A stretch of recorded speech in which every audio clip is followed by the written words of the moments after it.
This is the Gamesman, aka Mike Dabbs, and guys, welcome back to another awesome video. So, again, well, we got a video, we got a giveaway going on, guys. Sponsored by yours truly, Pokemart TCG. We have a 1,400 subscriber giveaway going on. Before we get into the rest of the video, I am pumping and dumping a giveaway on the channel. For those that want to partake in this, you just have to be a subscriber first. Follow some simple rules, right? So subscriber first, put your bell notification on, comment in a specific video where I opened one of these boxes up and the title says opening and 1,400 subscriber giveaway announcement. Go to that video, guys. Comment MBST in the comment section of the video, and you'll earn an entry in, because we're going to pick a random comment picker selector, a comment picker for the winner for this box. So 1,400 subscribers, we're on our way. I think we're only one subscriber away, guys. One subscriber away. But we need 1,400 subscribers to even initiate the giveaway for the box. One lucky winner will be announced. We'll do it all live, so no shenanigans. We're going to do it live. So we'll make an announcement for the giveaway, and then we will do the giveaway on that day. So everybody will know the day, time, and everything for the giveaway. And we'll do a random comment picker for that comment that you're going to drop, not on this video, in that specific video, and we pull a winner. Winner will have 1 week to claim their prize from the day they are announced as a winner. Contact me on Instagram, Facebook, and my personal email, showcasing me some way you prove that you are who you are, so I know that I am going to be able to ship the box to the right person without somebody trying to say they are you and steal a box from you. So, very easy rules, but as titled, guys, for this video, you have no one to blame but yourself if you miss out on investing in the Sword and Shield era. Sometimes myself, Northwoods, Nostalgianomics, Poke Oz, Pika Pika Papa, and many other channels, we can sound like broken records talking to the camera. Alright? And we can go on and on about how we found great deals, how we're out in the wild, how we're out there looking for low-hanging fruits, the low-hanging Pokemon tins and box sets that have Evil Skies and Cosmic Eclipse and all of these other packs that you could be buying. And it seems to me how unfortunate that some of you guys are just like, I don't know what you're doing. I really don't. I'm like clueless to like, what the hell are you guys doing? Because some of you guys are taking heed to the words that are being preached here on the cameras about investing, and some of you guys are like, oh, I don't know. Is it manipulated? I don't know. Jesus, you're biting your fingernails and wondering what you should do, and I don't know. And you're being left behind in the dirt while the rest of these guys are doing work. Did you hear what I said? You're being left in the dirt, behind. You're in the dust. When the dust settles, you're like, oh man, I missed out. I should have did it, but I didn't. And all of you guys that are those guys, you know exactly who you are, because you're the ones buying this product right now while it's already on the way up. You should have got in back then when everyone was preaching, get on board, get on board, get on board. The train is leaving. The ship is going out to sea. And every time we preach this, you guys say, oh, I don't know what I'm doing. What the hell are you doing, guys? you're missing the boat, and the dock, again, the boat is leaving the dock. The ships are going out to sea. And when I say that, the prices on these products are going up. And there's only going to be a limited amount of time for you to get in if you don't get in now. All right?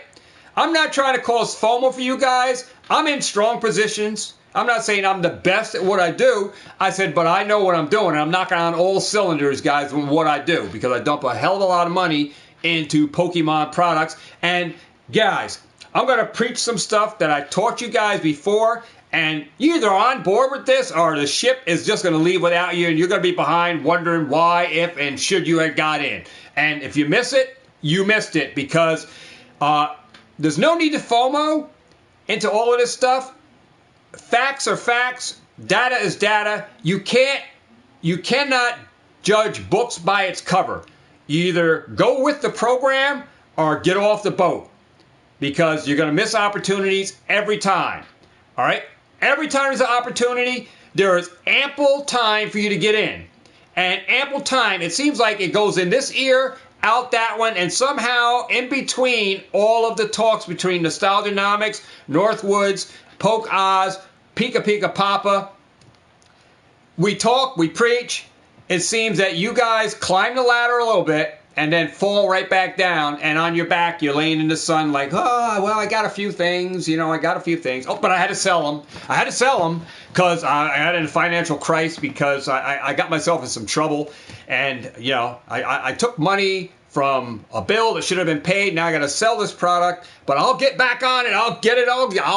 I'm telling you, I'm going to get those boxes again. I got to sell them now, but I'm going to get them. I'm going to get them. And you're on it, you hear it, you climb the ladder a little bit, and you fall back down, and you think you're going to get back on board and get it again. By the time you do that, the boat has left the dock, the ship's already at sea, but yet I'm still here, a lighthouse, guiding you from smacking against the friggin' rocks, and you guys are still, I don't know why. But you know what? I'm going to keep doing my due diligence. Going to keep teaching and preaching you the way. Data. Facts are facts. There are other channels that do that. I'm just going to speak facts. Take them for what they are.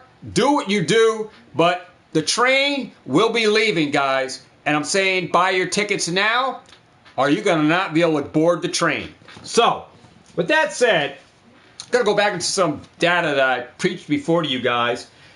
And this thing is some stuff that, some literature that I wrote down, because I have it in the book here, that I live by, I go with, and I live by, stand by the words. And this is the best thing I did was choose the right heroes. Pick your teachers wisely. And when I say that is all you guys that are so-called investing, so-called collectors, so-called, buying products to hold. Well, you need to be picking your teachers wisely, because some people will teach you and then they're doing something else, and then other teachers are doing some stuff and they're not really even teaching you what they're preaching. So you need to be on board with people that are teaching you the right way to get an A or A+. And if you want to be one of those students that want to get A's and A+, then you need to be in the right classes, right? So you apply yourself to the right class, the right channels, okay? That's what I'm saying. So you go to the right channels to gain this knowledge, all right? Gain this knowledge. Those are your teachers, your mentors, the people on YouTube, the content creators, the content influencers that you are going to look up to from here and out until the day you stop investing and you no longer want to invest in Pokemon. You find your teachers, all right, that are your school. You're going to go to school, all right? And we're going to teach you how to do Pokemon karate, all right, in the investing world, all right? Unlike other instruction classes, we don't charge you for this. At least I don't charge you, because I don't have any Patreon accounts or anything like that, or 99 cents a month. I don't do any of that stuff. I don't have any of that stuff. It's more technical stuff where other people are doing that. I don't have that. But we don't charge you anything, at least my channel. I don't charge you anything. I just preach what I teach, and I set the rules up for myself because I stand by the rules that I set up. And I buy in the top performing sets. All right, so I'm going to apply myself to teachers. Even right now, I go to school, guys. Class is in session for you guys, but outside, I'm still going to class. I still go to class. I go to Pokey. I go to Nostalgianomics teachings. I go to Danny Phantoms from time to time. I go to Northwoods. I go to Pika Pika Papa. I go to Pokaz. And these are guys that are new. Some of these guys are newer than I am, but I understand that. But being I'm old school, you can always teach an old dog new tricks. So I firmly believe in that I don't know everything myself, that I need to reach out myself to make sure that I am on the same path, all right, to accomplish goals that I want to do, all right? So this is what I'm talking about. You need to be on par and on page with the same people that are preaching and teaching this, because these are going to give you strengths and dominate over your weakness, okay? So if you have any weakness, you're going to get strengths in those areas that are going to help you to manage your portfolios, okay? So get with the right teachers, and then once you got the right teachers, school's in session, you're going to get the A's, and you're going to be buying into sets of the top performers, because I strongly believe, guys, you do not have to invest in everything Pokemon. You do not. Booster boxes, you don't have to invest in every booster box, only the top performers. And you'll have to play the guessing game, the tick for tack. Hopefully you get all the O's in the right or diagonally or four corners, however, and you get a win on some of these things. You have to, pretty much play ball and try to decipher the code on what boxes you think are going to be those top performers. And how do you know that? Well, you have to dig into the data. You have to look at history. You look at performing sets, the performing cards that are in that set. What are the pull rates? The playability of those sets. Are they going to be in demand? All right? Are they going to be in demand down the road that someone's going to want to open that box to pull those chasers? And how many chasers are over a set amount once this set establishes itself and there's still time for you to get in, right? So you have to set a perimeter up and then know that, all right, well, I'm going to go hard in that set.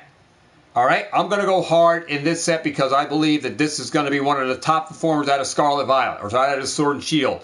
And you're going to take a gamble. You're going to roll the dice, and hopefully you don't get snake eyes, right? You want to get 12s all the time on all the sets that you are picking that are top performers. And you won't know which ones are going to make it until you figure things out, right? So you got to be watching channels, follow the history, look at the data, spreadsheets over pull rates to see if the card's going to be harder to get, and then you got to follow, TCG Player and look what people are buying, supply and demand, and then see if this set is going to be one of those breadwinners for you. And then if it's going to be one that's going to earn your hard-earned money to put in as an investing product for long and short-term flips, right? So that's why I said line yourself with the right teachers, then buy into the top performers. You can hand select certain sets that you think are going to be the winners, all right? And then there's still time to get out of that if you make a mistake. Still time to get out even though you make a mistake. So even now, there is time to move out of Vivid Voltage, Darkness Ablaze, and park money into more Brilliant Stars, Astral Radiance, Silver Tempest before they even go higher. So even in this investing, guys, you still have time to relieve yourself of certain sets that you said, oh, I got into this, but, I don't think now that this set was a wise choice and I want to move out. And you're able to get rid of that product, guys, move that product out and shift the money into a winner product that will exceed better than where Darkness Ablaze, Vivid Voltage, and maybe some other weaker sets, and put the money into stronger sets that on some ones that you might have thought. So even if you make some mistakes along this road, there's still time to back up, relieve yourself of set amount product to reorchestrate a new plan into A and B and C and D and E and F, right? So there's still time. Still time. Even now, guys, there's still time. All right? So the big money is not in buying and selling, but in the waiting. See, we can't time the market, but there's nothing wrong with waiting for the right time to buy at the lowest possible price that you believe you can get in on a product. And sometimes, you know, we FOMO in. All right, you guys FOMO in that everybody's talking about Masquerada, whatever the hell the new set that's coming out, right? And then content creators, we pump it up. Oh, this is going to be an awesome set. You got to get it. Look at these illustration rares, these SRs. The pull rates are going to be great. This is going to be awesome. So as content influencers, we start pumping it that it's going to be a great set. And then you start FOMOing in, running to your local LGS, saying, hey, I'm going to take that pre-order and get, is there any limit? Can I get 5 cases of Masquerada Scarlet Violet? I want to get in on it now. I don't want to have to worry about it later on. And then you buy at the high end, and then you say, I'm all set and done, and then all of a sudden the price goes bleep, and you could have got it in at a lower price. And that's why the waiting game and not the iFOMO into stuff, tripping over your own feet to run to get the thing when it first comes out because you want to get in and crack packs, right? Yes, that is all fun and great, but you don't want to go hard when products first come out. A lot of preaching and teaching goes on in school when school's in session, guys, but some of you guys backtrack against the ropes, and then you wonder why you made the mistake. If you had waited, you would have got it cheaper. So, the big money is not in buying and selling, but in the waiting. So you're waiting, guys, for the right opportunities. And opportunities do exist out in the Pokemon communities. They do. A lot of Discords are out there where people share information and better deals than you can get at Walmart and Targets. There are Discord services up that people that take part in that. I do know because I hear of people who find deals in Discords of deals that are going on online somewhere else that you can buy product cheaper than your local LGS, cheaper than your Walmart or your Target. So there are cheaper alternatives than TCG Player, eBay, Mercari, and stuff to buy products. And I'm not sure why you guys aren't aligning yourself up to buy products as cheap as you can get it. And not just why you're just buying into. As soon as Walmart loads up, that's where you're at. As soon as Target gets up, you're right in the line with the rest of the people, following the sheep because everybody's there. Your best friend is there. You're there. They got the product, and you don't have to wait for it to be shipped to your house, but you're overpaying. There's better deals out there. Not saying that Walmart, Target is not the opportunity, but if it's your only choice, then maybe it is. But there are other alternatives. You should just take that advice and move into some positionings by utilizing some of the best, some of the alternative methods where you can buy products. All right. So, short-term buying and selling. That's you can make money, sure, in short-term buying and selling. There's people that flip it. They wait for it to go up a little bit, and then you can buy it and flip product. You know, you see the resellers out there, they buy product at below MSRP or even at MSRP, and they mark it up 15% even more. And that's because the stores might be sold out in their areas, and people buy it for a higher price on a Facebook Marketplace, Mercari, and other places where people market that product higher. Card shows, card shops. There are even LGS stores that buy product from Walmarts and Targets. My own backyard, LGS stores buying products from Walmart and Target that they're taking over to their shop, selling it for profits. So certainly, yeah, they are buying like 151 boosted bundles, selling them for $35.40 at their shop. Meanwhile, they got some from LGS from their distributors, and they got them in at cheaper than what the Walmart was, but still, they can go to Walmart and Target, buy out Walmart and Target, take those build those booster bundles, sell them back at their shop for $35, $40, and still make 15% profits. There are people that are still doing that. So short-term buying and selling, yeah, LGS stores, some of the LGS stores, and even people who resell on eBay are doing that and buying and selling. But the better return is in the longer term. You see, in the longer term, who would have known that Evolving Skies would have hit close to $700? Hell, I didn't know it. I didn't even see it coming. But it did. And I bought boxes at 110, 100, 110, and I sold them between 140 and 160. I made a little money right here in my own backyard, right at my own yard sales in the front of my house. I set up and I sold those booster boxes right here in my own backyard. All 16 boxes gone from 140 to 160. Now look where they're at. If I had waited, held on to those boxes, all right, look where they would have been. I would have been granted a higher rate of return on those 16 booster boxes. But I sold some. But because of my positioning, because of my knowledge, all right, in the hobby, I was able to still find Evolving Skies, sleeve blisters, 3-pack blisters, ultra premium checkout lane blisters. You guys, if you've not been following me on the channel, I talked about premium and ultra premium checkout lane blisters. Those are beyond the normal checkout lane blister. These are your checkout lane blisters that have a coin and 2 cards, and then there is a ultra one that has a coin, a pack, and 3 cards. These do command premiums, so and they do go up over long term if you want to hold those. So the better return is definitely in the longer term, because now those packs are far from what they used to be at $12.99 or $10.99.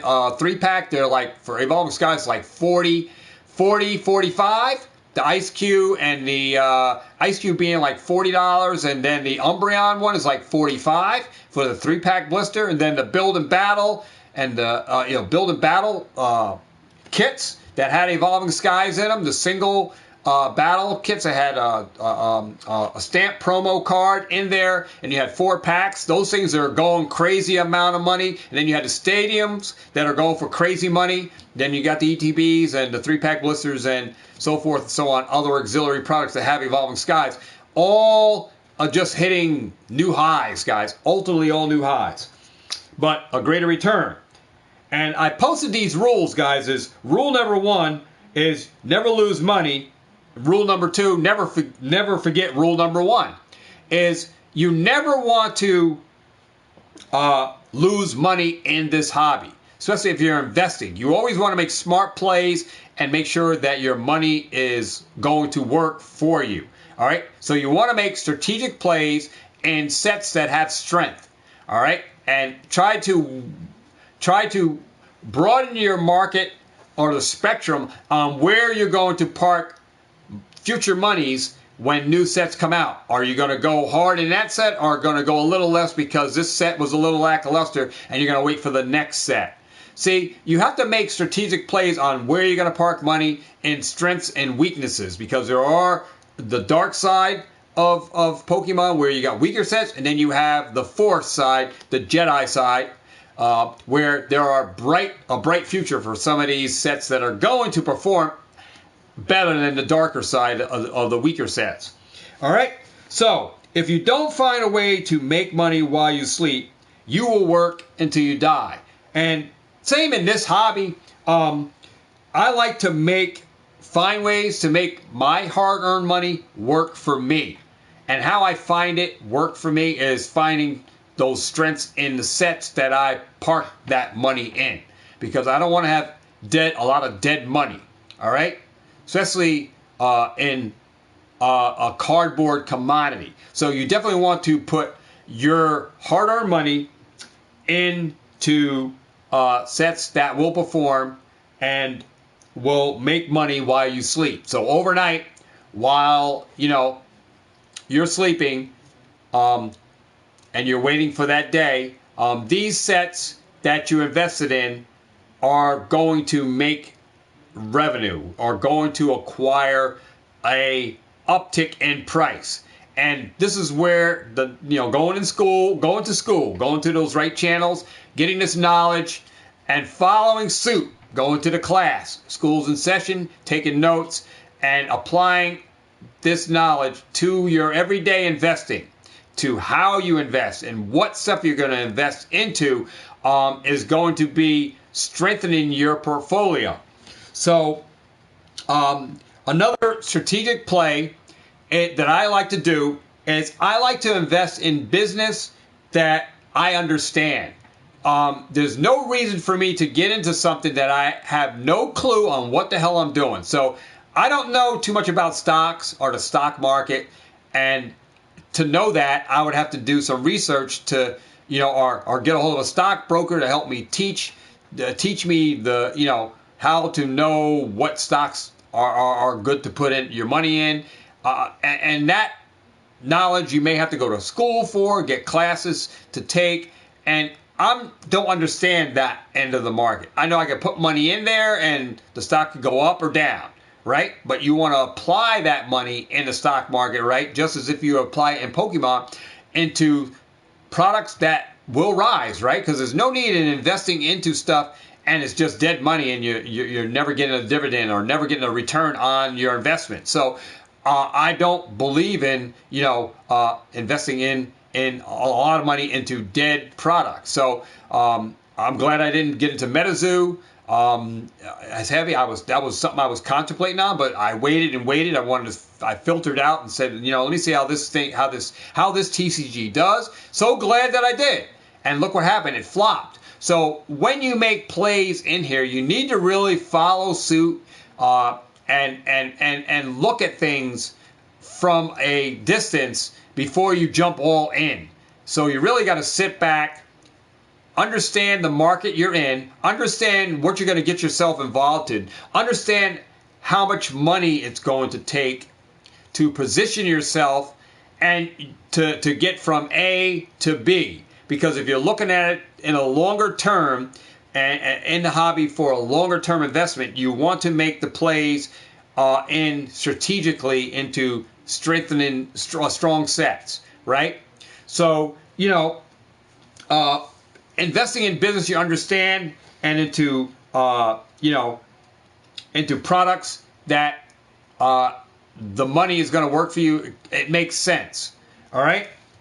Be patient and focus on the long term and to avoid the excessive trading and the fees. Don't try to time the market. We can't time the market, but we can make plays in the market that make sense to our way of investing and the money that we part into this hobby. So strongly advise you guys to go, if you're just starting out, go with a budget and then make plays from there. And as you get a raise in your job or you get another second job or whatever, or you make money flipping product, then make some plays with the extra money to keep building your portfolio. All right.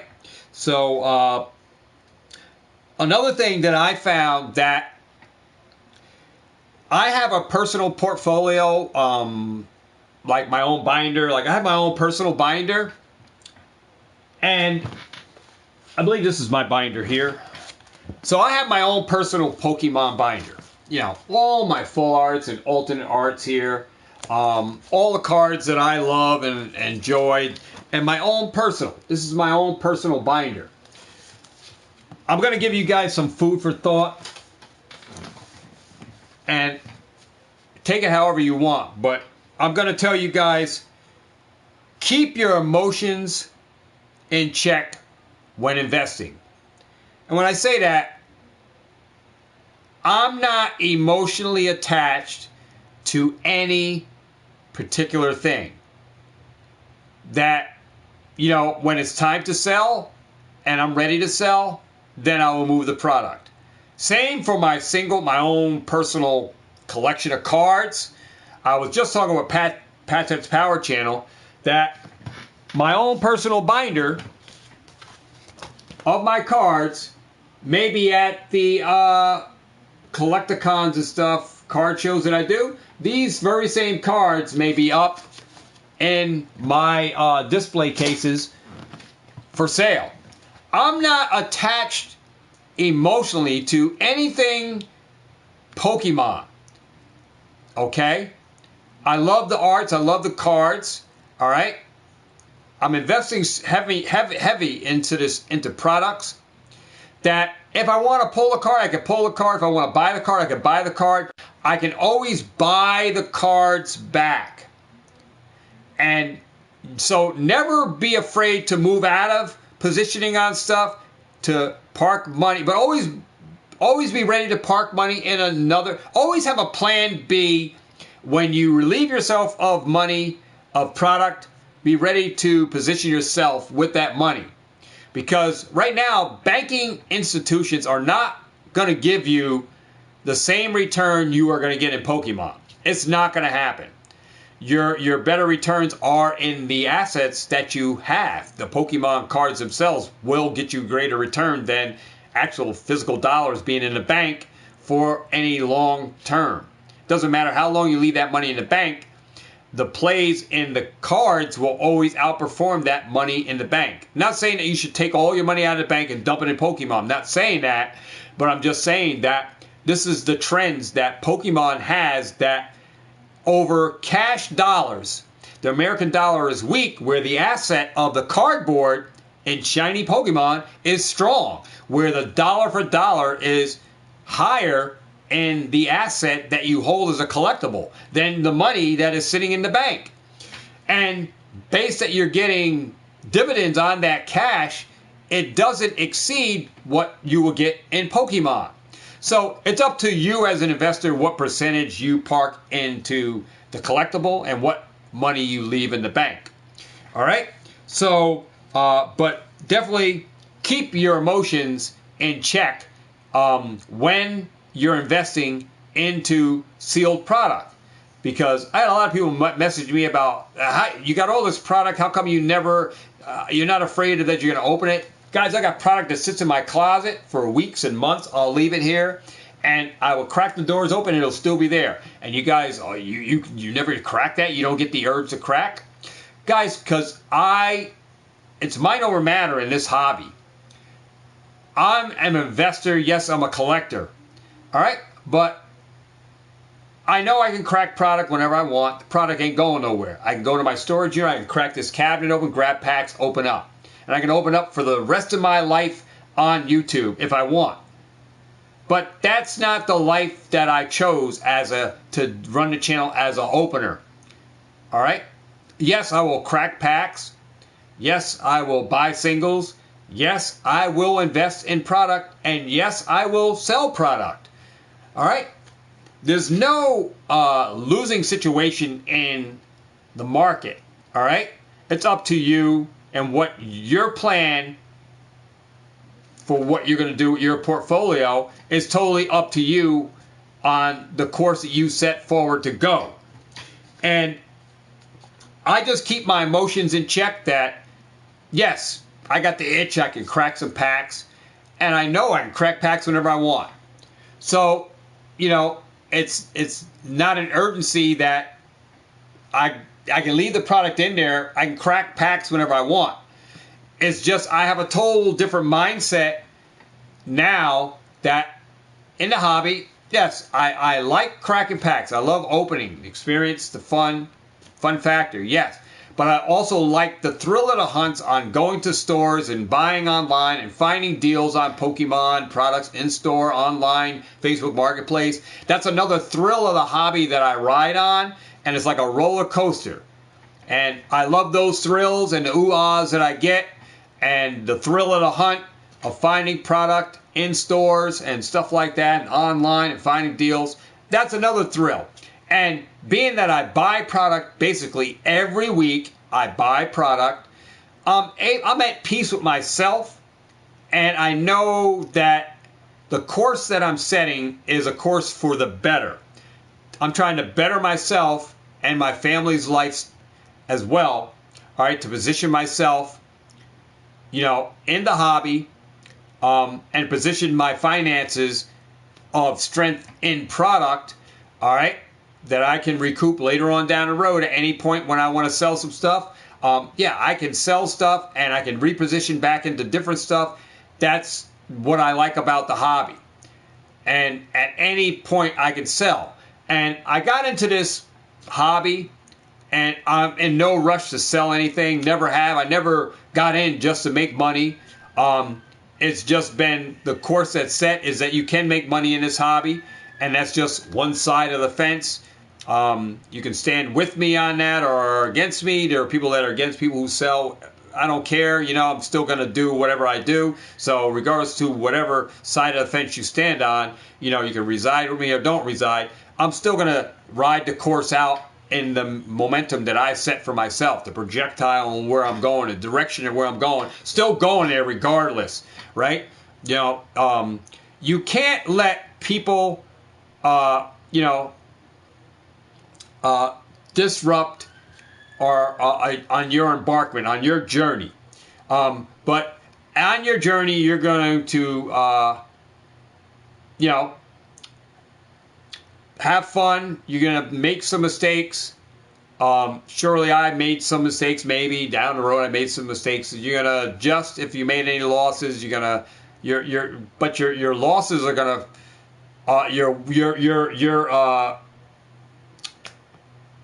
your gains are going to far outweigh your losses in the hobby. And I don't think I lost anything in here so far. I think it's been a win situation for me.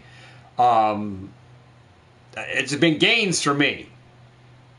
Gains by knowledge, gains by the wisdom, gains by the everyday learning that I get from other people's videos that I learn and I don't make the same mistakes. And then there's a passion that I have for what I do. And I enjoy the aspects of that hobby. And so it makes this ride for me very enjoyable. Whether I make money or don't make money, it's still enjoyable. Whether the products sell or don't sell, or whether the whole market of Pokemon crashes, it doesn't matter. I still have fun with it. So that's another thing. So another thing was always be learning, always be willing to learn and seek knowledge. Because what I do know in this hobby is knowledge is king. And the more you know about this hobby, the better it's going to make you. All right? So always try to learn as much as you can. Don't be afraid to learn. Don't be afraid to seek out knowledge wherever you find it. Whatever YouTube channel that you attach yourself to grow in this hobby, whether you're a collector or you're an investor, don't be afraid to seek out and learn from that channel if there's anything that person can pass on to you that can help you. All right? Be very wary of debt and over leveraging yourself. Very important right there, guys, because you can get into debt very quickly in this hobby. And at that point, if you do get in debt, that is a breaking point in itself where this hobby can crumble you up, spit you out, and you can bankrupt yourself and never come back. And you can over leverage yourself with the credit cards by getting in here and charging credit cards up and buying to invest and really not know how to work with your finances to keep you to use those credit cards to empower your business rather than let the credit cards structure your own destruction. So you can actually build an empire and then have it self-destruct on you overnight because you over-leverage yourself on using these credit cards because you got into credit cards, made money, but still, as you were selling stuff, you were buying more product and you still had the same amount of credit still on those credit cards, still were leveraged out. And you can get into a lot of trouble and get into a lot of financial hardship. And at that point, it can make you or break you. And you can make a lot of mistakes if you don't know what the hell you're doing when you're using those credit cards, just buying into stuff and just buying any old product. So be very wary about building debt or accumulating debt and then over leveraging yourself, because you can get yourself in a lot of trouble in this hobby with those damn credit cards if you don't know how to structure your business and build the business based on the credit card using the OPM program that I took years ago. Credit card to empower your business, not to take over your business, but to manage and build a financial staple for yourself, using the credit cards as the venue to get you over the hump, to actually build that hill, that mountain of money, and help you finance and build financial wealth and stability. Credit card can do that for you. Most of you guys just use the credit cards to fix your car when it breaks down, to repair a house when you need a plumber, and then fix the roof or leaks or car breaks down, need to get towed, financial emergencies using a credit card. There are ways to use a credit card to empower your business and escalate your business. If you do it rightfully, you can stay out of debt by using a credit card to go in debt for a little bit, but then pay the bill before it's due using a credit card every month.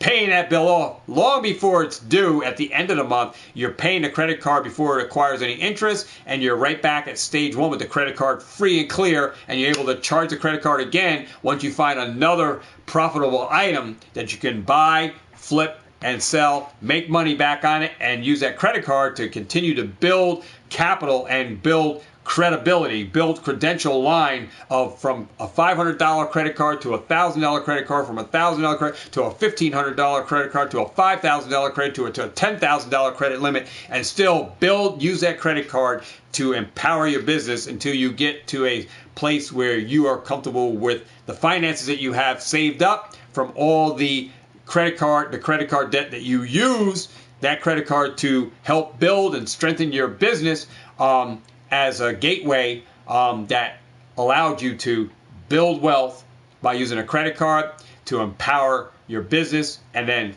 pay the bill and continue to be financially debt-free.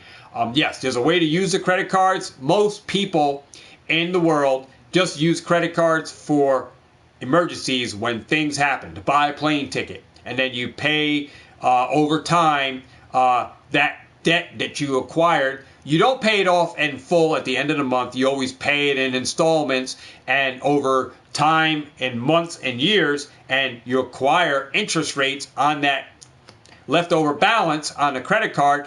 And some of that hurts people that don't manage their money right, and people fall into the financial the financial pit of hell with the credit cards, that they end up being in debt, staying in debt, and always having debt, and they can never find their way out of that tunnel that they dug themselves into. And you find yourself in this bunker with all this debt, and you don't know how to get out.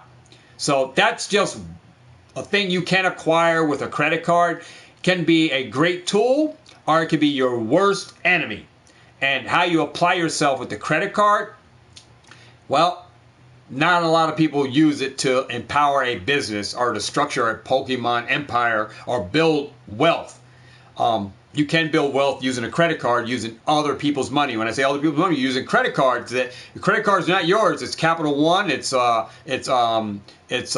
is it? American Express. Whoever's credit card you got, Discover card. It's that credit card that you own. You're borrowing the money on there, but are you utilizing that money that's available to you to empower a business or even grow a Pokemon investment portfolio where you're able to buy, sell Pokemon sealed product and turn around and pay that bill off from what you initially bought. Able to keep product sealed, some of the stuff that you bought with the credit card, in a month's time. Are you able to keep some of that for yourself for a long term and then make all the money back that you spent on that credit card to pay the credit card back before it's due in the 28-day time? And can you do that every month?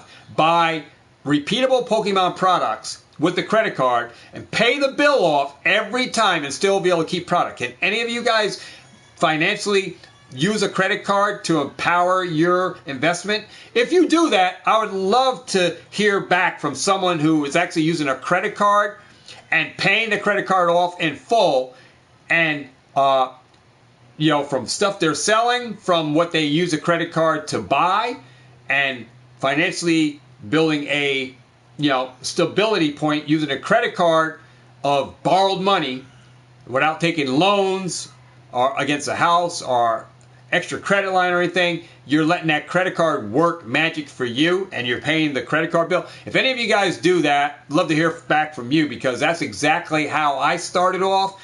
Started off in debt first. Yeah, I started off in debt, making stupid decisions before I even knew what I knew, and even Pokemon.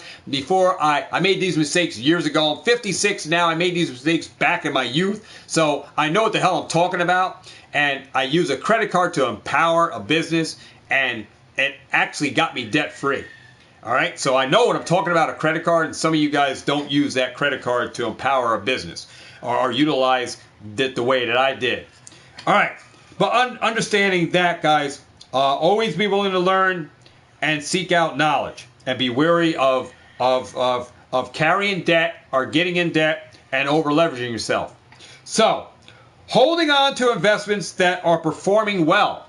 See, this is a thing where, as an investor, you're gonna come up against things like Rudy from Alpha Investments has a large positioning on sealed product, Pokemon, Magic the Gathering, probably Yu-Gi-Oh, and a lot of other TCGs. Where Rudy, a lot of people may hate him, but I love him because he's a man that makes sense to me on his decisions on what he does. And a lot of people don't understand him. You got to have the mindset. He's not a madman. He's a very smart individual, makes smart plays. So if Rudy, of all things, is a person you can learn from, when Rudy's buying, you should be buying. But Rudy has a strong hold on well-performing Pokemon TCG elite booster boxes. If you ever seen Rudy's basement, him in the studio or in his warehouses, of all those pallets of Pokemon, that is not a green screen, my dudes. That is his actual warehouse with his stuff in there. Rudy has a strong positioning. He even said it on his today's video, Alpha Investments. Rudy has a strong investment in Pokemon, guys. A strong position in Sword and Shield particularly. So if he's of anyone in this space, is if Rudy says something, he's doing it. And if Rudy's selling something, he's doing it. And a lot of things, if he says something, it's coming to pass or already in existence. Very smart man to learn stuff from. He makes wise decisions.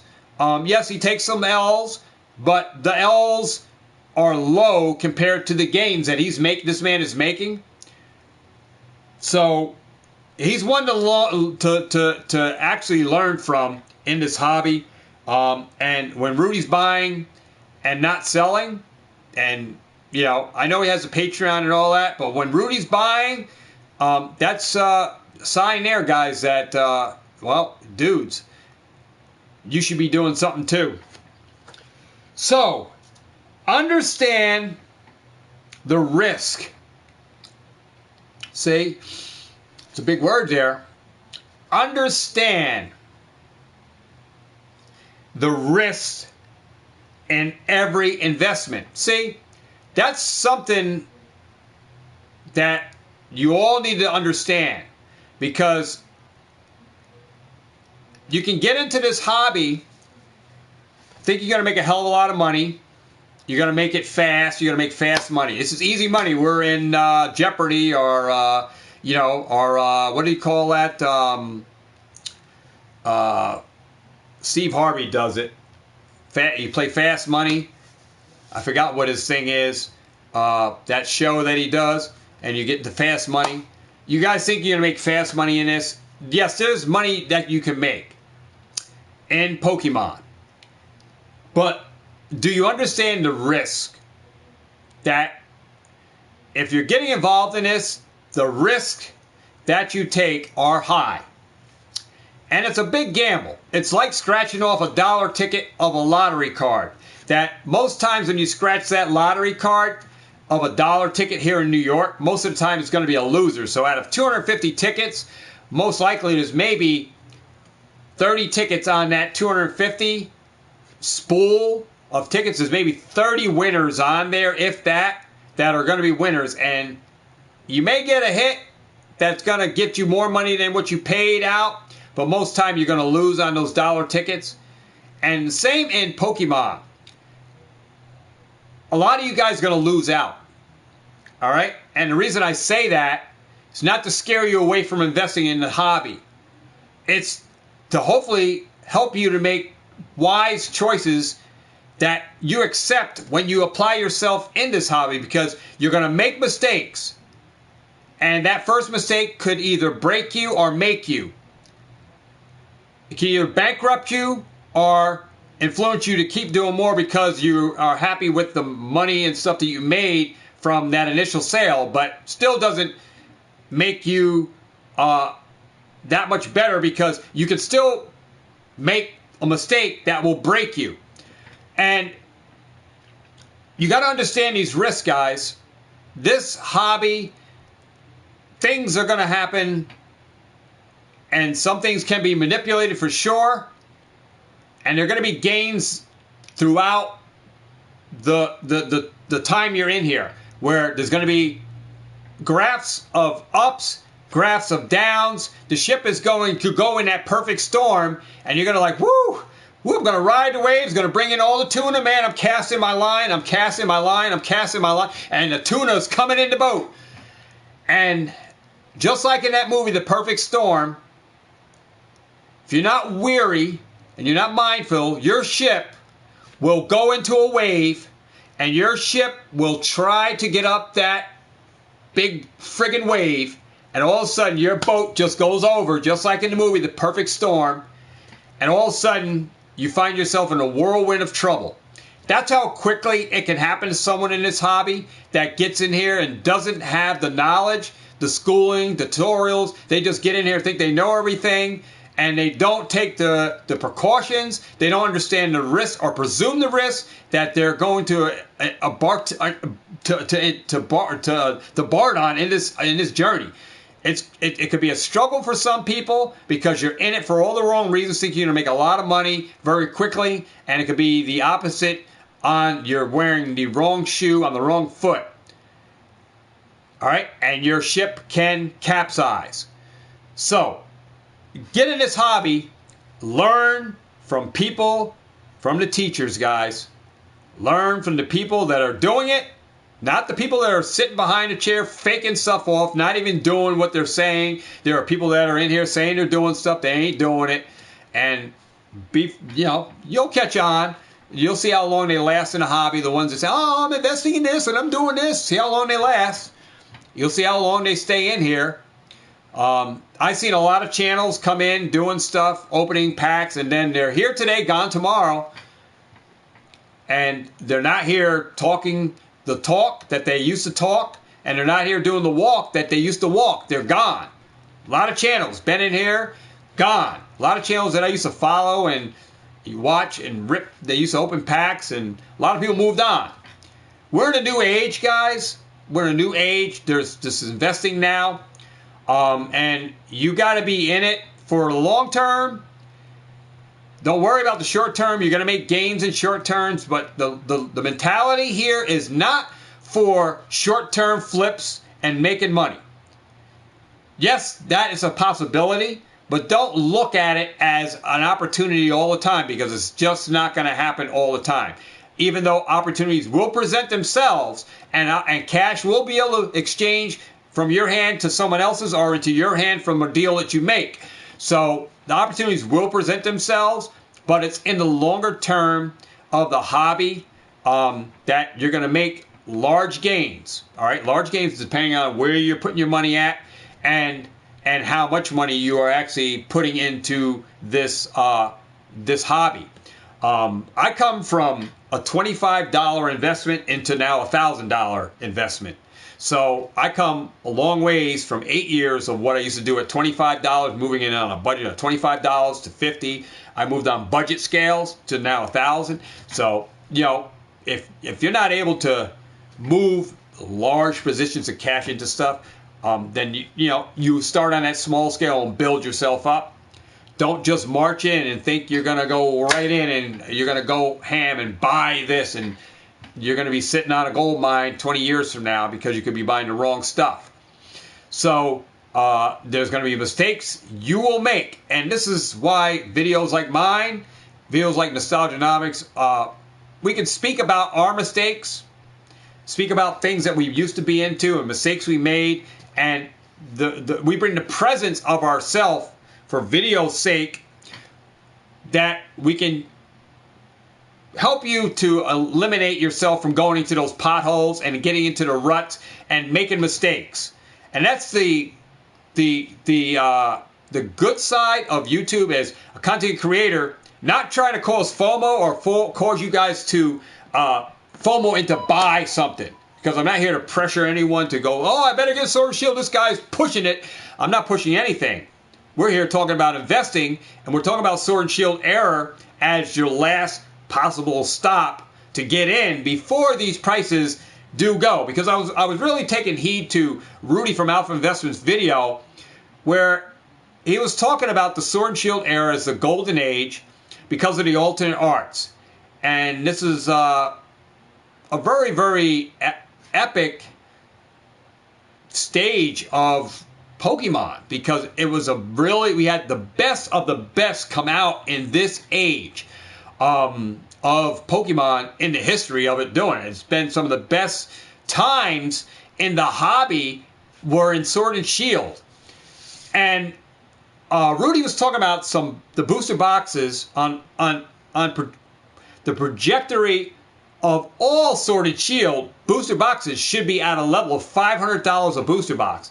That's a big claim to make, and I'm hearing it from Rudy talking about how Sword and Shield booster boxes should all be at least a $500 booster box. That's a strong claim coming from Rudy that holds a large positioning in Pokemon Sword and Shield Era. And not saying that he's saying it to strengthen his portfolio and say, hey, well, Rudy remembers his basement when he couldn't sell Evolving Skies. He had all of them, and he couldn't even drop prices on them and sell them. Nobody wanted them. If he was to do that now, people would jump on him. But Rudy was talking about trying to sell some. He talked to his Patreon account, people on the Patreon, say, hey, if I did some sales on some Silver Tempest and stuff, some booster box at $99, would anybody take? And how many people did not jump on the train to get those? It kind of brings us to this point of this video. Like, I'm telling you, guys, the Sword and Shield train is moving. And if you don't act, you may miss that train. And it's not to FOMO you into that. It's just coming from Rudy's video, listening to Rudy, not saying that he is clueless to what's going on in Sword and Shield. Obviously, he's not. Very smart man. But Rudy makes plays. And there are other whales out here in the hobby. There are people that got more money than me, more product than me. I'm not here to say, well, I'm the best at what I do. Not proclaiming that at all. I'm just a small man on a smaller scale of things, preaching and teaching what I already know now. All right? Because I came in this hobby 8 years ago. I couldn't talk that talk 8 years ago. I came into this hobby, and it was the very people on my channel that taught me. And then the investing channels came along, and those were the ones that made me the person that I am now. All right? Because it's a lot of eye-openers for me, a lot of stuff for me to engage and to react to put in my mind and try to make sense of things on what's going on in the hobby and where I should be positioning and what I should be doing. So a lot of people can easily be confused, manipulated, and FOMO into stuff, and just because somebody's saying something. And, you got to make sense of everything that comes through the pipelines, and not anything that someone's pumping out is actually facts. So just do your own personal data check out what's going on for yourself, open your eyes to what's going on in the market, see what's going on TCG Player, eBay, talk to people, and everything that is going on in a hobby will make sense to you, all right, in your own sense, right? And that's what you got to do.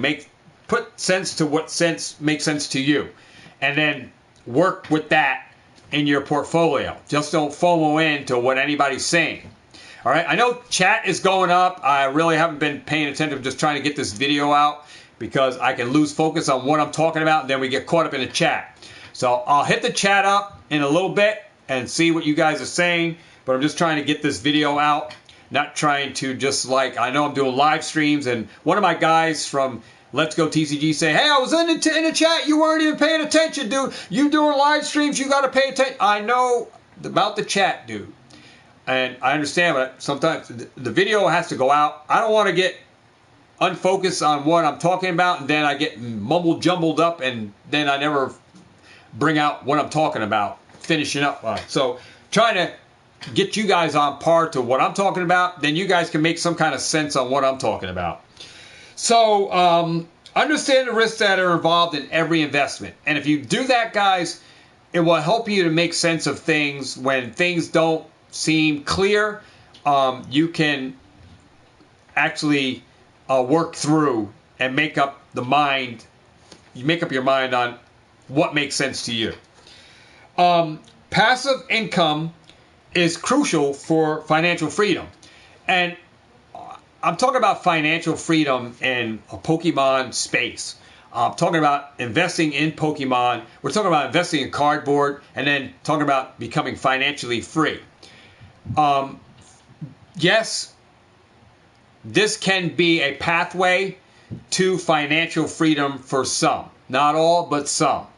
Because not everyone will choose the same path or go the same direction, so a different outcome for each and every individual on how it plays out on the path that you choose in the direction that you go down that path. All right? Everyone's going to go their own different direction, and not saying that any one direction is the right direction.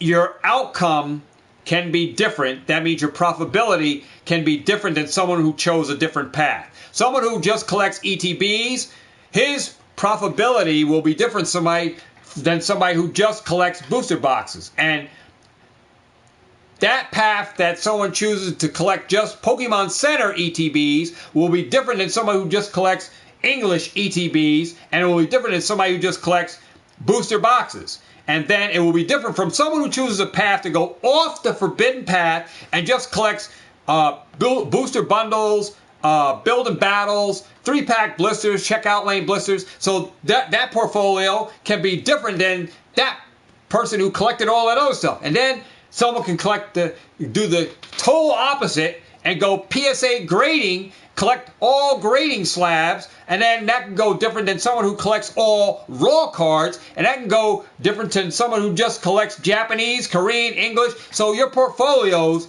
no one's right all the way and no one's wrong all the way, because they're all different parts of investing, and it's up to that individual what path they want to choose to go down. And the path you choose wisely. Which are you? Are you an investor? Are you trying to be an all-for-one? You're trying to collect booster boxes. You're trying to collect sealed everything, trying to just collect all kinds of different sealed stuff. Are you collecting slabs? Are you collecting CGC, PSA, Beckett's? Are you also collecting single, loose, raw cards, Japanese, Korean? Because that also plays part, guys, in how well you build financial freedom down the road. Because there are people that will be doing all different types of stuff, and there'll be people that will be doing certain things. And how fast you get to financial freedom, as this being Pokemon, investing being a portfolio as a pathway to building financial freedom, it can be that path for some people.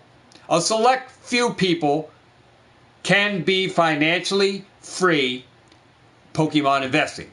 That is optional for that individual and how hard he is going in on sealed investing or whatever path that he's choosing as that investment in Pokemon. All right? How hard is that person, and how passionate is that person about going into to do it?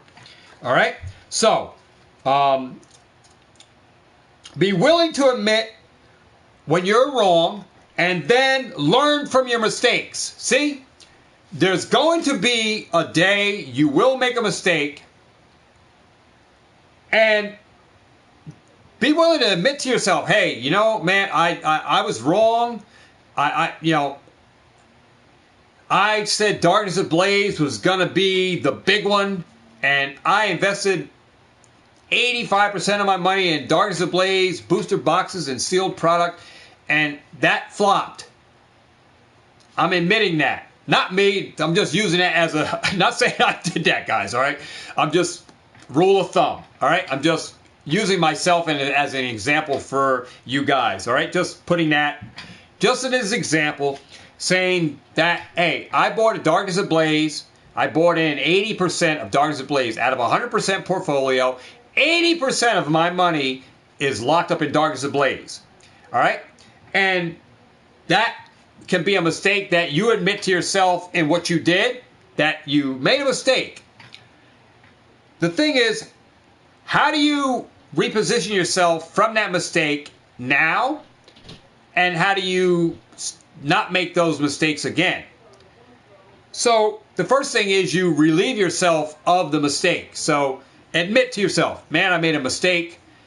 But I can still make some bread back from Darkness Ablaze. Let me see how I can position myself to move this product so I can take any funds from that product that I make and put it in another product that will perform better. And that's what you got to do. You admit when you're wrong, look at the mistakes that you made, and then you try not to make that same mistake again. So if you invested in Darkness Ablaze or even Vivid Voltage out of your portfolio, you bought a lot of ETBs, there's still time to move yourself out of position to buy into a stronger set that will perform better than Vivid Voltage or Darkness Ablaze. All right? So just be true to yourself. When you invest, you're going to make mistakes. Even to this day, you're still going to make mistakes. But don't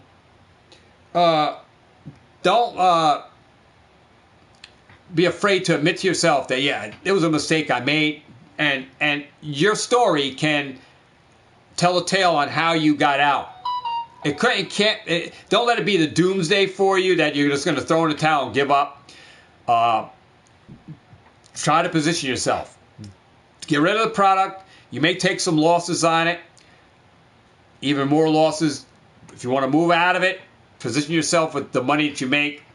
It's still a win situation down the road. You just learned from that mistake, and now hopefully what you learned today and from other channels that you're able to gain, all right, more knowledge. Knowledge is king in this hobby when you're going to invest.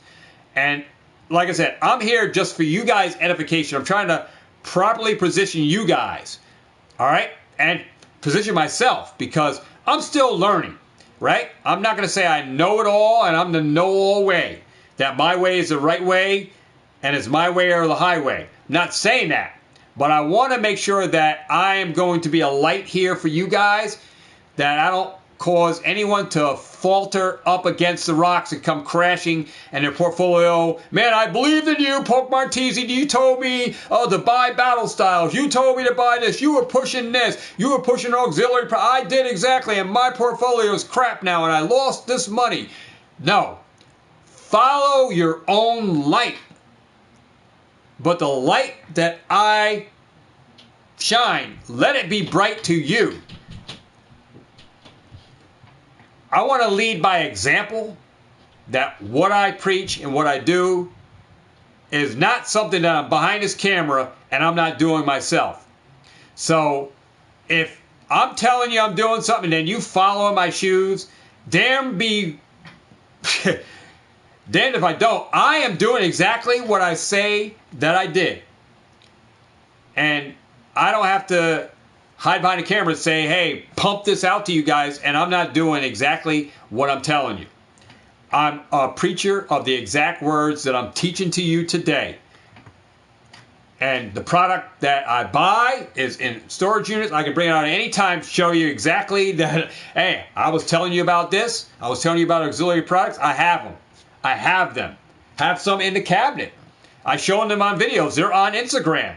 that I'm not going to pump out something that I'm not doing myself. Because then I'm lying to you guys. This whole thing's a lie. It's made up. That I'm not a real investor. That I'm not a real collector. That this stuff, is all made up. That this story that I'm promoting to you guys is just that, a story, right? No, it's my life story. It's true to life. What I do is what I'm saying. What I have is what I have. What I sell is what I sold. Not hiding behind anything. You can see my case is empty. Benef Productions just bought this card. I have 3 slabs to my name that I own now. All my other slabs have been sold. I sold them in the show. I have these 3 slabs left. True facts. Okay?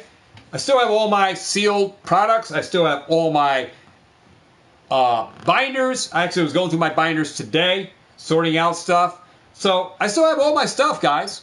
All my singles, all my product, all my stuff still here. It's not going anywhere. It's in my storage unit. Pull out anytime. Instagram, I always post photos.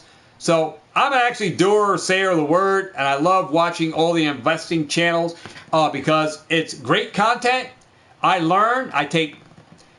If I don't take everything from someone's video, I take that percent of that video from Nostalgianomics or Northwoods or Poke Oz or Pika Pika Papa, and I apply it to my own investment portfolio. So every video I do get bits and pieces, not saying that I agree or disagree with everything someone says on the investing platforms. I take bits and pieces that work for me in my investing portfolio, and I apply them, okay? And I apply them, all right? So that's a win for me because I see things that make sense. I see things that work for someone else also working for me because I applied them, tested out, see if they work, and they work. So what's good for the goose is good for the gander. I'm going to follow behind the goose, and I'm going to be the second goose, the gander, telling you guys that, follow channels, man. Take what you can take from these people that are investing, that the real goats, the real investor channels, man. Not the ones that are telling you that investing in modern is impossible and all this. Guys, I would just turn those channels off, forget about you even saw them, and go to the real deals.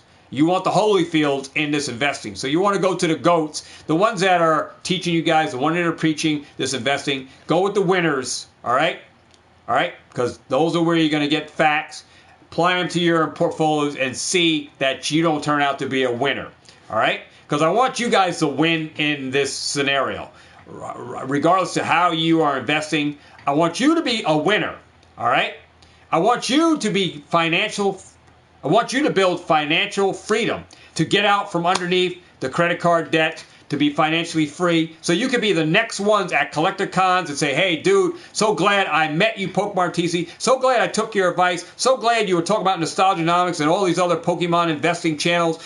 I'm glad I listened to you and not them, that I applied this to my life, and here's where I'm at in life now, man. It was because of your videos, because of that videos, because of that person, because of this person. These are what made these people now investors in this hobby. And you guys are the next content creators that can preach to the next young crowd that comes in, the next investors that take over when we're gone. And investing lives on.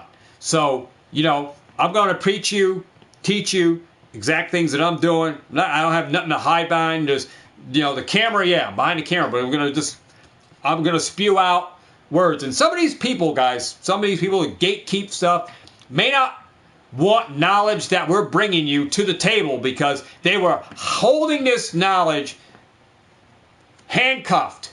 Like, dudes, there probably were people that were holding gatekeeping knowledge from you guys that is now hitting the table, that we're knocking all the shoes off of those channels, and we're exposing every opportunity that you can possibly make when investing in sealed, slabs, singles, and all kinds of stuff. And This was information, guys, that was probably held by the people that were gatekeeping vintage and didn't want you guys to know that you can make money selling slabs and finding data here and finding this, that we're exposing. The investor channels are the ones exposing this information that people are knocking against, like a Nostalgianomics takes a lot of heat. Regardless, he don't care what people think or say, and neither do I, because I'm still going to live the lifestyle, I'm still going to preach what I do, I'm still going to do my videos like I do. You can't let people hold you bondage to keeping you from preaching what you already know and what you're building an audience on that want to know what you know. Don't let those people bond you up, keep you bound to information that you should know. And that's what I think on YouTube. This is information, Nostalgianomics, other YouTube channels, we're posting it out, we're exposing it, and I think people that are against these investing channels never wanted this knowledge to come to the table. And it's now out on the table, and these guys are saying, oh, damn, we can't, they just exposed this, and we had this information all these years, and now freaking Nostalgianomics, Northwoods, all these channels coming up, they're talking about it. They're all in one big cabal. The investing channels has a cabal. They're all bound up together. All these investing channels are all bound up against us now, and they're exposing us for all this information that we held, and now this knowledge is out.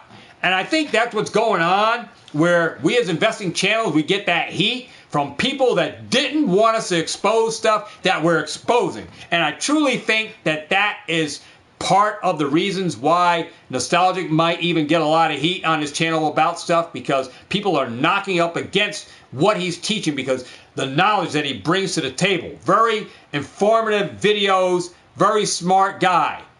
And I love his channel. That's a good friend of mine, Alex from Nostalgianomics. So if you hate him, maybe you hate me too. I don't care. But I'm still going to be here doing these videos, guys. You got to understand that. You can't stop the madness and the insanity and the knowledge that I gain. And I get excited about all of this Pokemon stuff. And when new sets are coming out and all the videos, I can't wait for the next Nostalgianomic video, the next Northwoods, the next Pokeodds, because I love the content, the next Pika Pika Papa. I love all the new contents, the Poke Office with Colin over there, and then we have Pokemon USA. Love watching all the videos, love hearing what other people are saying, and it's whether it's drama related and all that people are trying to formulate. I pretty much stay away from the drama channels, the Opossum Buds, the Rattle Pokemons. I kind of clear out of that because my mindset is on the more passionate and positive things in Pokemon, and I'm more on the road with my investing than anything else. So I rule out all of the drama stuff, and I just gonna stay with the investing channels that I know and I already follow, and I love the content that keep coming out. I also watch the Bearded Pokemon, I think, another investing channel. He gives you Monday days or something like that, and Friday deal days, some kind. He does all these little different deals on sealed, and then he does like slabs and singles. So the Bearded Pokemon, I think it is, something like that. There's a guy with a beard, red beard and glasses, sits behind, does these videos. I forgot what his name is, but love his videos.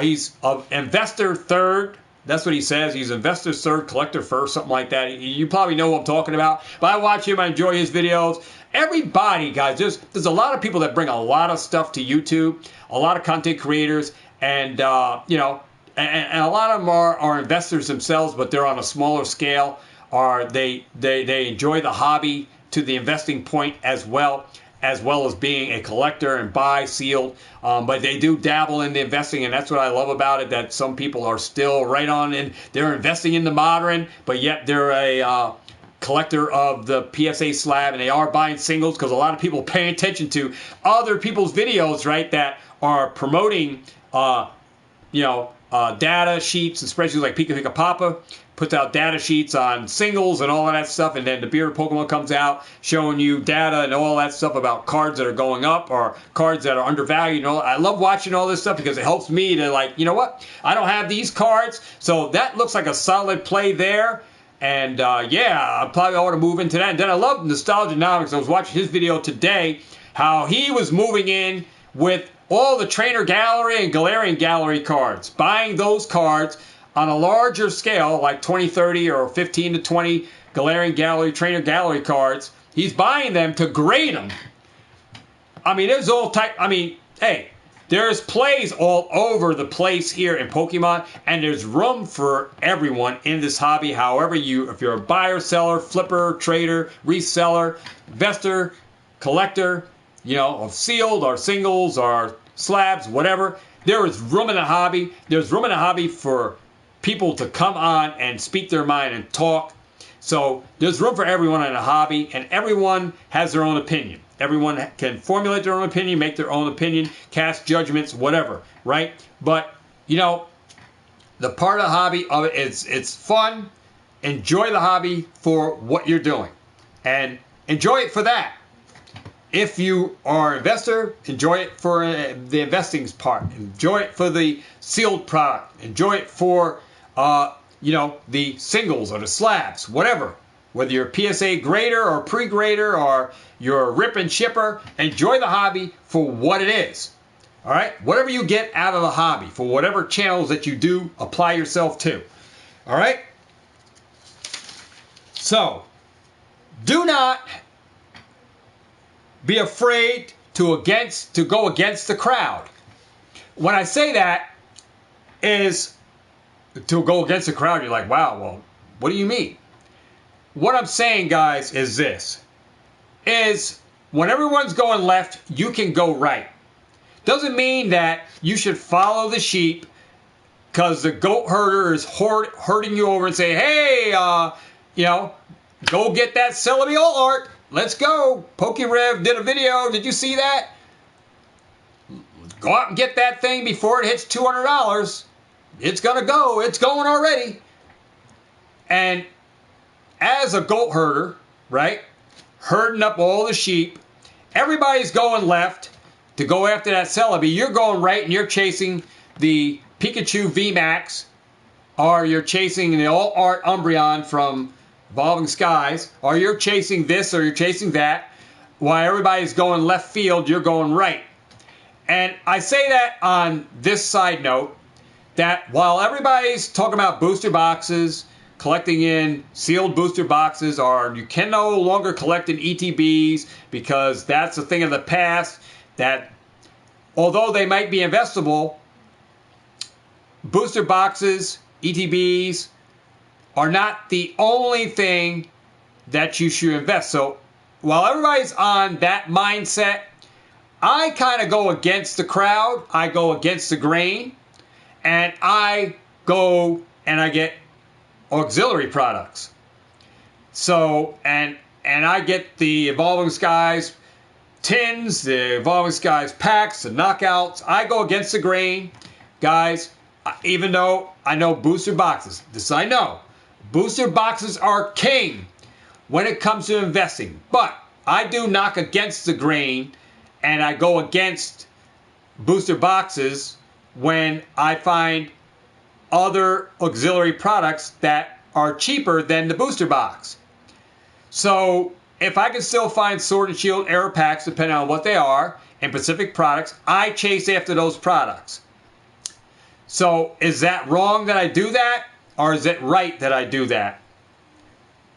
Now, I know last couple of videos from last week, I was finding knockout boxes that were $9.99 or $9.98. Well, the Evolving Skies had Evolving Skies Fusion Strike. Well, the Evolving Skies pack alone paid for that tin. It also paid for that knockout box. And I end up with a free pack at the end of the day. So is that right? Is that a right way of investing into sealed, or am I doing it wrong? I think it's pretty much right because I'm getting a pack that pays for itself with the Evolving Skies, and I got a free pack of Fusion Strike. Now, you can find auxiliary products that, if you buy a booster box, 36 packs, where did you get a free pack when you're buying on Pokemon Web Center, Pokemon Center for $144, and then you're paying $160 something with packs? Did you get free packs in that? No. No. So did you win with that, buying it on Pokemon Center? Well, yes and no. You got it at MSRP, but did you get a deal on it? Probably not. It's a deal because the box may be going for more than that once you got it, since the box is going for $170, right? You got it for $164 or whatever, so you made a few dollars already out of the gate, but you didn't get anything free, right? With these auxiliary products, you can buy tins and knockout boxes that literally pay for themselves with just one pack, and you got the other pack that could be an awesome pack that you sit on as an investment, and it's just a waiting game that you wait for when Fusion Strike breaks the bank, and that pack goes to $15, $20. Now that puts you in the driver's seat because you bought 50, 60 of those tins and different settings throughout the course of that existence of that tin that gave you a free pack every time you bought it. So you actually end up with free packs that put you in the driver's seat when you look at like Fusion Strike, if that goes up, especially when you get an Evolving Skies pack inside. So you can win with those auxiliary products as well. So that's why I like to buy them, because you do win if you buy particular ones. So outside of everybody going against, I like to go against the grain, and I do get auxiliary products. Now, I want to speak again about another auxiliary product that you can tell me if it's a win or loss.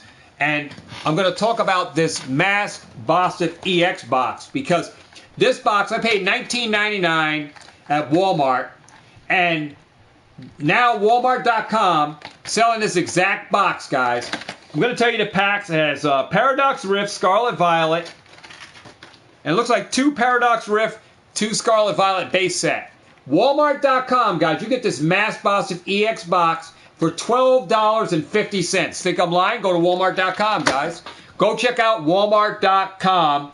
That Mass Boston EX box is now $12.50 on Walmart.com, shipped and fulfilled by Walmart.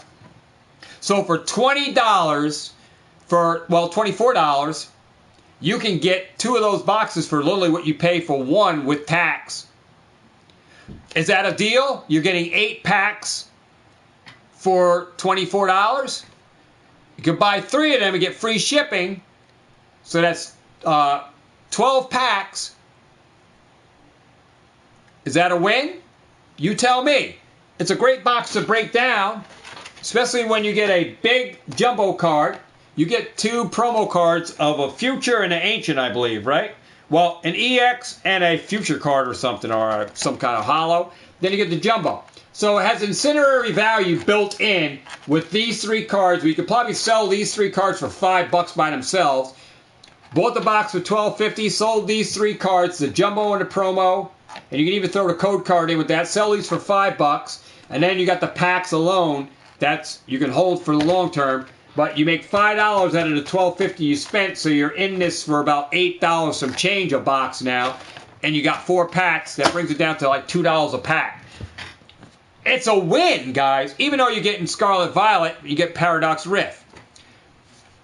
When you find boxes like that on Walmart.com and deals like that, it's great. It's a great price, especially when you get it below MSRP. And you're probably getting that box at what distributors are selling it to a LGS at.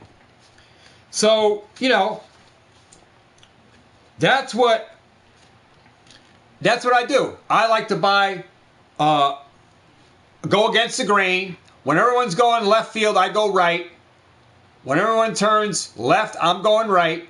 I buy into other products outside of just the booster box, because data is proven that these things do go up over time, and the packs do go up over time. That will exceed the price of that box, and sometimes that box may exceed the price that I bought it for. So there is a win situation, a win scenario when buying at that low of a price onto even Mass Boston EX boxes and other box sets that you buy below what you get it at the stores, you know. So there's win situations there. There are plays to be made. It's all according to you finding those deals and accomplishing those deals and getting those deals made and sent home to you. So get in on the deals. So investing is about making smart decisions with money over a long period of time. So if you're getting into for short-term flips, there are plays, but it's the long-term holding of product that your money is going to make over a longer period of time. How long can you hold your products? Because over the time, the products are going to exceed X amount of value. Over time, depending on what product you got, it's going to exceed the initial price that you bought into it.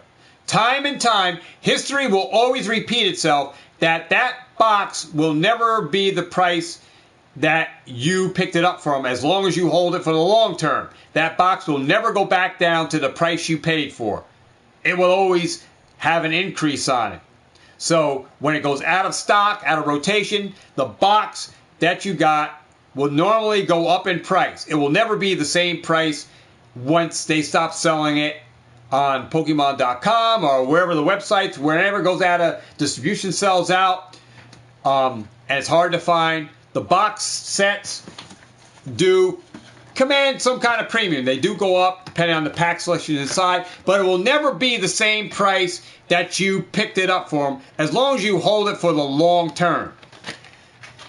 So it depends on you as the individual. How long are you going to hold the product for?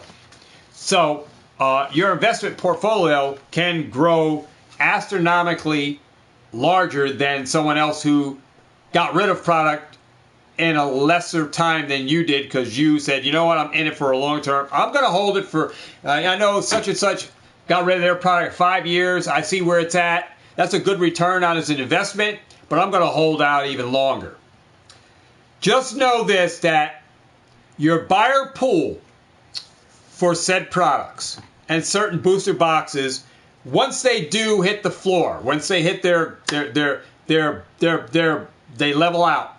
All right. Once they do, team up hits the bottom and it's $2,000 a box.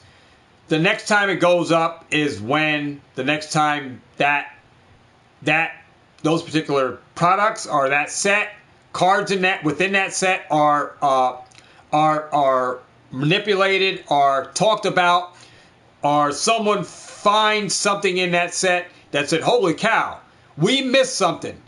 Remember in Team Up, this card, holy cow, this is underrated. And once something like that happens, then that set can also go back up again. So just know that Sword and Shield booster boxes on Sword and Shield stuff will hit a plateau. They will level out at one point. And your buyer pool for that said box will be smaller than before it started to rise to its high. All right? Your buyer pool at a smaller rate, a smaller entry point, is larger than when it gets to a higher rate of return. So the higher the box get, the smaller rate of buyer pool, okay? The amount of buyers that have that amount of income to buy that box will be lower. All right? So just remember that when you're in it for a longer term, 10 years, 15 years, you're going to hold Evolving Skies. Just remember that your buyer pool is going to be lower. Despite that new people are entering into the hobby, your buyer pool will be lower, all right, for that said box, because not a lot of people will have that amount of income available to liquidate unless there's always an outlier, guys. So there's always an outlier to the fact. And that's if you're just initially selling it like on Facebook Marketplace and even on eBay, your buyer pool is going to be small. All right? But to move them a little faster, all right, how to rejuvenate money fast in boxes that really went up in price, you have to find where the money is. So how do you find where the money is? What you're going to have to get to, like Collecticons and shows like that with those booster boxes. That's where big money plays, and people with big money will buy into those boxes. So even though your buyer pool is small, doesn't mean you're out of that money.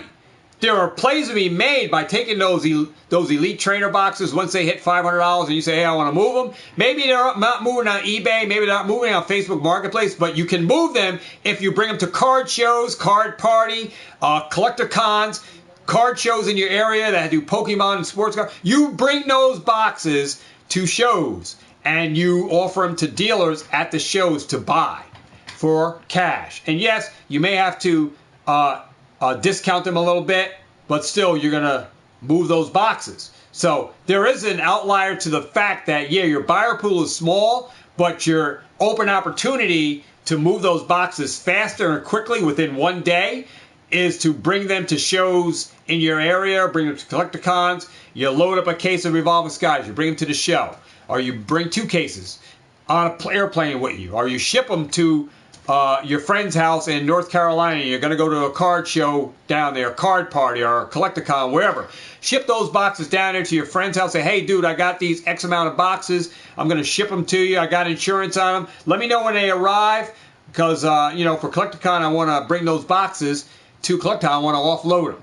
And that's how you can move stuff. You can ship those boxes to your friend's house. You and him going to hook up, go to a collector-con, big show, bring those to card party or whatever. And you're probably going to have a larger buyer pool where the money trail, you got to follow where the money is. All right. So the money plays to move that product is going to be at card shows where you're going to get a majority of your money for those boxes, cash money right there at shows. All right. So I can speak for myself because I moved all of my slabs that I had here at 45 minutes and I pushed all of my slabs at one show in one room.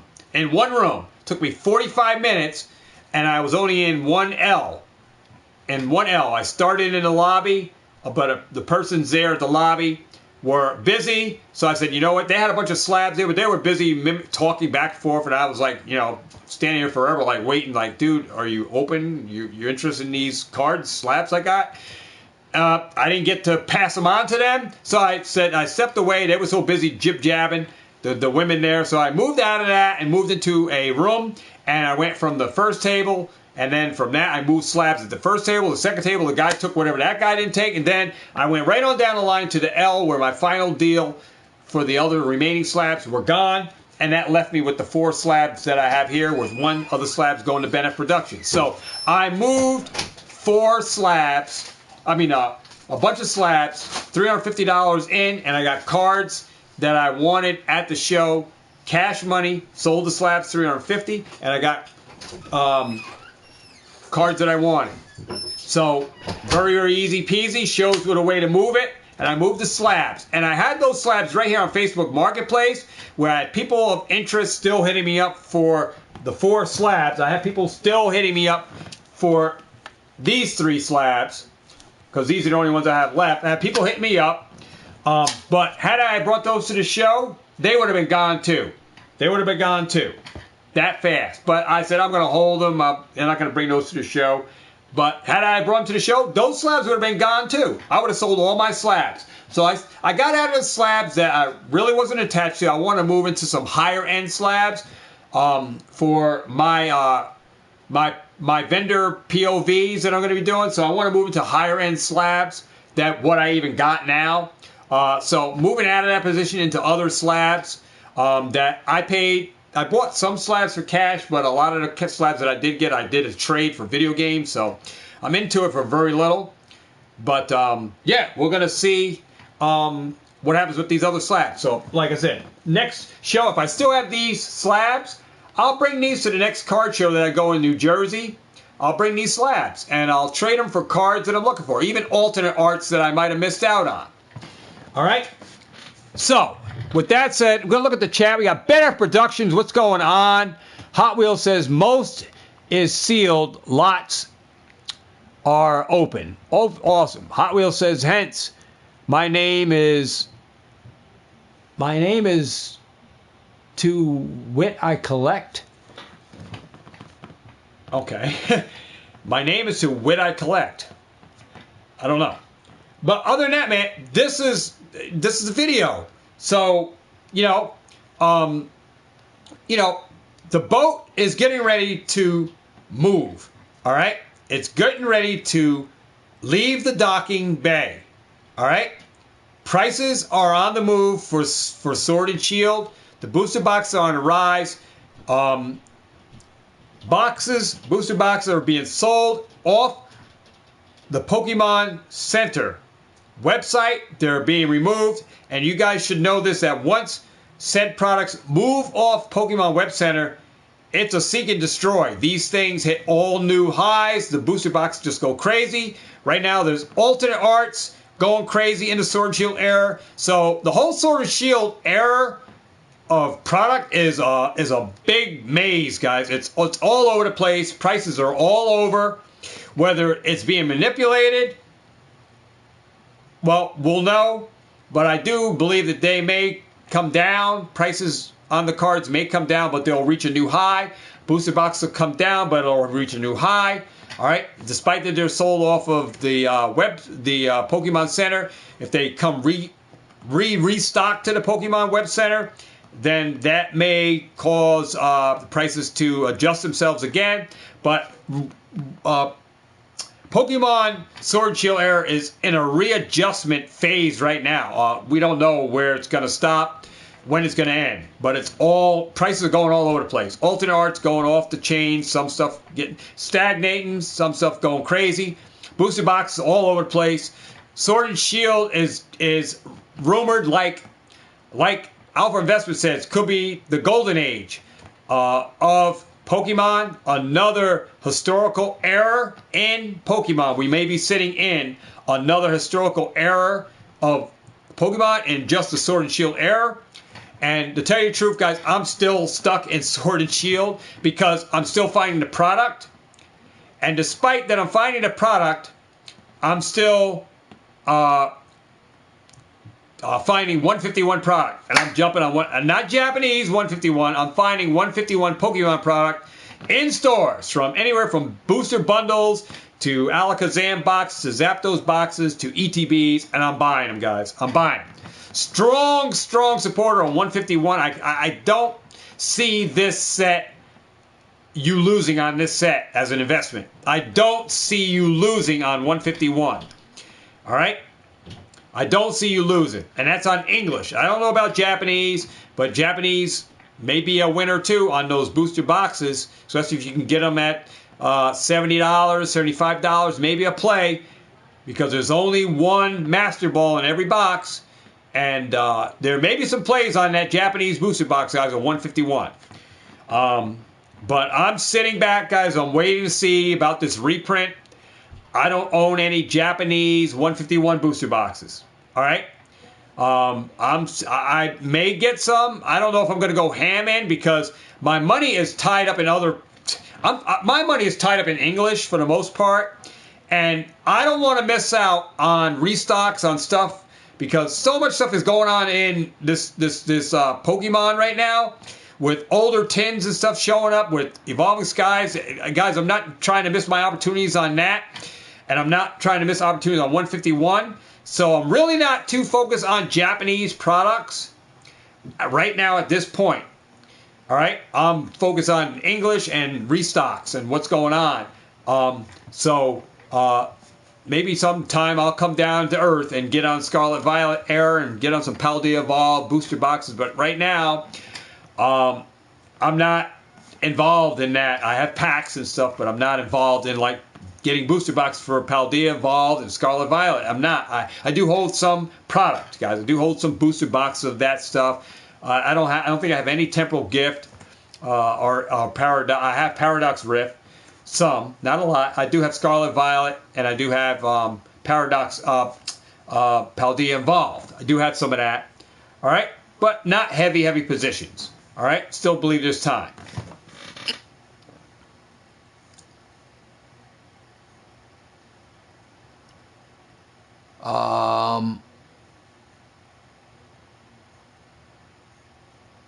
Awesome. I see Hot Wheels making some sales. Awesome, man. There's a lot of plays in Pokemon, guys. I mean, it's up to you. But like I said, the ship is getting ready to leave the docking station. Train is getting ready to leave the station, guys. Get in, get in, get in. Because once it's gone, it may be gone. And when those prices start to creep, you're going to wish you would have got in when you did. Not here to cause FOMO on Sword and Shield stuff, but get in, guys. Get in. All right? Get in before it's too late. Other than that, like I said, it's the conclusion for this video. We've been on here for about an hour, 45 minutes. And I hope you guys enjoyed it. Hopefully you guys got the frosting off the cake. All right?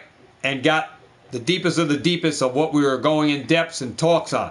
That you took some of these took some of this knowledge, apply it to your daily investing life in Pokemon hobby. And I wish you the best in whatever manner of the hobby you are positioning yourself in. All right? I wish you the best. All right? Good luck to all of you guys. All right? In whatever way you are collecting, whatever way you're investing in this hobby. All right? Or whatever TCG you are buying for collectible or investing into or to put in your raw single card, whatever. However you are collecting, investing. All right? Wish you guys the very best. But with that said, guys, I want to say thanks to all you guys for all the support. Don't forget to enter in for the giveaway for the Mass Boss of EX box. Follow simple rules for that video. Go to that video and comment MBT. Get yourself entered in for that. Kindly, if you're not subscribed, consider subscribing. I'm not here to force anybody to become a subscriber to the channel. You do that at your own will. All right? If you like the content, you love what we talked about today, then if that alone earned a subscription, then you do what you got to do. Hit the subscription button, subscribe to the channel, hit the bell notification so you never miss out on any video, and join the ride. Come on along the ride on this journey with me and my other subscribers to the channel that are also collecting and investing in this hobby, in this space. So, without further ado, guys, that is it. Really appreciate all you guys for all your support. Love doing these videos for you guys. And kindly hit the like button for me. It helps this video get out on the algorithm. So do that before you leave out or disconnect. Hey, enjoy the hobby, guys. Enjoy the hobby. Enjoy the Collecticons. Enjoy life. All right? A lot of fun times coming to this channel. A lot of fun times coming within the hobby itself with new releases, new products, new cards that Pokemon is giving us. So just enjoy the hobby, guys. Have fun. Enjoy each other's company on these streams and chats that we do. And have fun. All right? At most, have fun. Collect what you like. Collect what you want. Enjoy it for that aspect. I'm Mike Dabbs, a.k.a. The Gamesman. This is Pokemon TCG. You guys have been awesome. Come on back. Check me out on the next video. Get out there and what? Collect them all. And have what? Have a ball. I'll see all of who? All of y'all. On my next video. Do it now. Peace. Whole lot of love for you and a high five. And I'll catch you guys on the next video. I'm out of here.